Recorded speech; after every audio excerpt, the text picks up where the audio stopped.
sijja kuvuma Nambwayo kankukubise logic. Ku Monday nakola interview ne Shalom kweri ku channel ye mwagiraba heavily. Shalom nambuuza in his own words yangamba nti Nambwayo yaloopye Suna Beni ewa Balamu nti talabirira ki mwana we. Nembeera very kwegamba nakuwumba bulungi Nambwayo.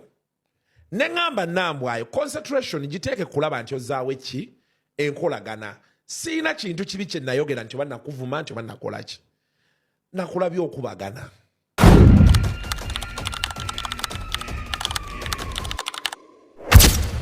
Waliwo situation driving the attention yange.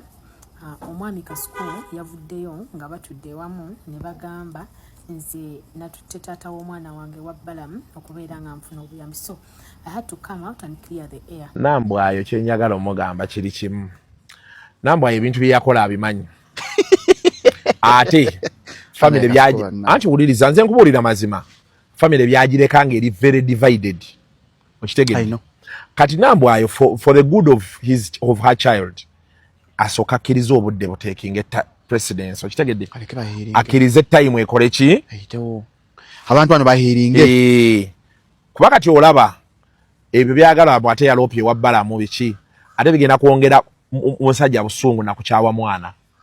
Ate nga kati saawa eno Nambwayo kye yandibadde ayagala kulaba omwana ono asobola atya okukwatagana ne taata we. Kuba Nambwayo tali bubi. Akyasobola olabirira omwana. Akitwale step by step. Yandikiwaddemu omwaka guno. Embeera eno yonna we yaggwa nagamba omuntu ayina okukola okutambuza obulamu bwe maaso. Naye ebintu byonna nga biwedde abantu abo basigala bakola interviews ezinvuma.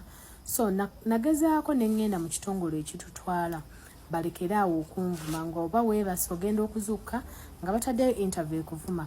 Era we nayogerako ne bakama bange mwalabanga interviews ezinvuma zigenda zikendeera.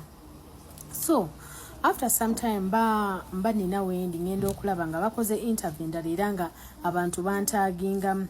Kati nali ne mwami Balamu ne mugambamu n'agamba ekyo kintu kyangu nnyo.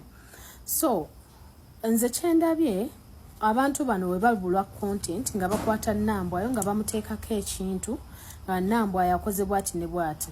Naye mbadde mbasaba content wamwe tayingira nnyo famire z'abantu.